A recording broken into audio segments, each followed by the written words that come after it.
Quarta, 25 de junho. Verso para memorizar. Jonas respondeu: Eu sou hebreu e temo o Senhor, o Deus do céu, que fez o mar e a terra. Jonas 1, 9. O secamento do Eufrates. Um dos pontos fortes de Babilônia era a maneira como o rio Eufrates passava por baixo de suas muralhas, fornecendo à cidade um suprimento ilimitado de água. Isso também provou ser sua fraqueza. Nitócris, uma antiga rainha babilônica, havia criado obras de terra ao longo do rio para desenvolvê-lo como uma rota para a cidade.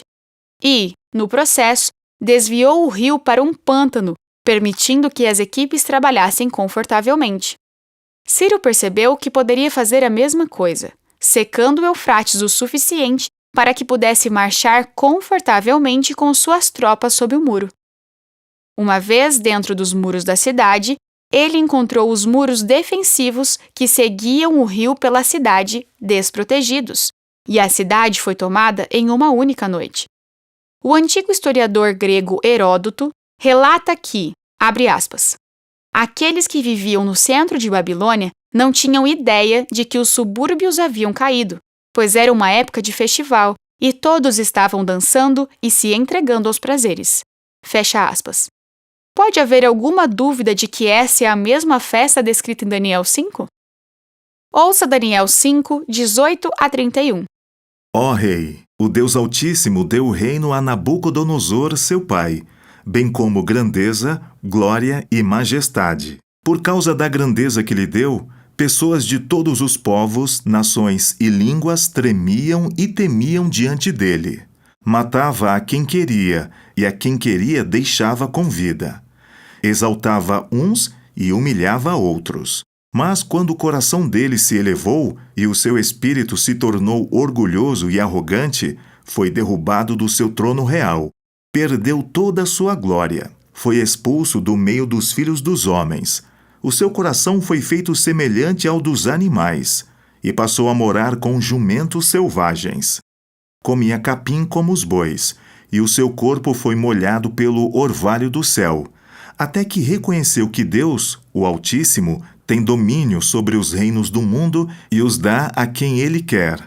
E o Senhor, rei Belsazar, que é filho de Nabucodonosor, não humilhou seu coração, mesmo sabendo de tudo isso.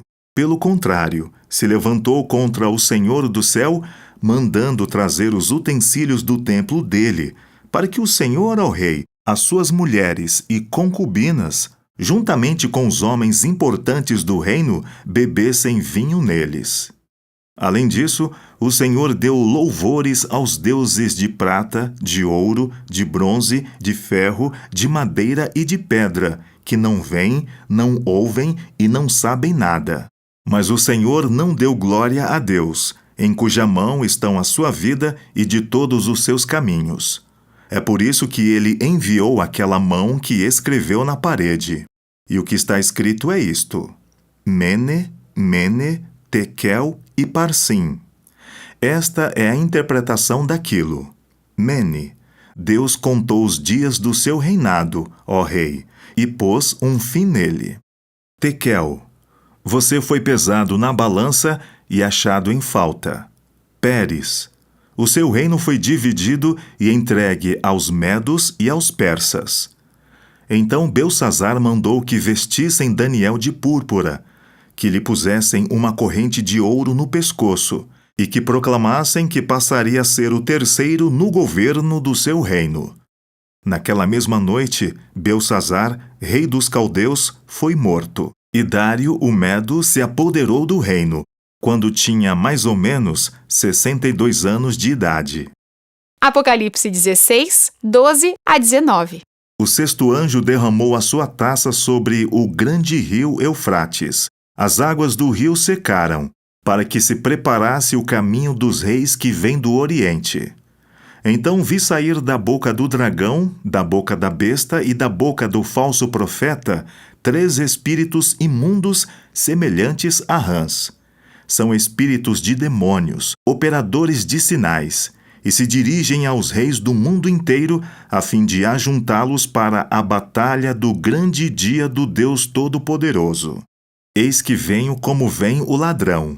Bem-aventurado aquele que vigia e guarda suas vestes, para que não ande nu e não se veja a sua vergonha. Então ajuntaram os reis no lugar que em hebraico se chama Armagedon. Então o sétimo anjo derramou a sua taça pelo ar, e uma voz forte saiu do santuário, do lado do trono, dizendo: Está feito. E sobrevieram relâmpagos, vozes e trovões. E ocorreu um grande terremoto, como nunca houve igual desde que há gente sobre a terra. Tal foi o terremoto, forte e grande. E a grande cidade se dividiu em 3 partes, e caíram as cidades das nações. E Deus se lembrou da grande Babilônia, para dar-lhe o cálice do vinho do furor da sua ira. Pergunta 4. Que paralelos você encontra entre as últimas pragas do Apocalipse e a história da queda de Babilônia? Ao explicar como discernir os sinais dos tempos, Jesus advertiu seus discípulos: Portanto, vigiem, porque vocês não sabem em que dia virá o Senhor de vocês. Porém, considerem isto: se o pai de família soubesse a que hora viria o ladrão, vigiaria e não deixaria que a sua casa fosse arrombada. Assim como na queda de Babilônia, o súbito aparecimento de Cristo tomará a Babilônia moderna de surpresa. No entanto, não precisa ser assim conosco. Recebemos amplas evidências da breve volta de Jesus em inúmeras profecias detalhadas. O mundo não será pego de surpresa apenas porque ignora o que Deus previu. Ficará surpreso porque escolheu não acreditar no que ele disse que aconteceria. Ouça Apocalipse 16:15. Eis que venho como vem o ladrão. Bem-aventurado aquele que vigia e guarda suas vestes, para que não ande nu e não se veja a sua vergonha. Em meio a essas advertências sobre o fim dos tempos, que mensagem do Evangelho é encontrada nesse texto? O que significa não andar nu?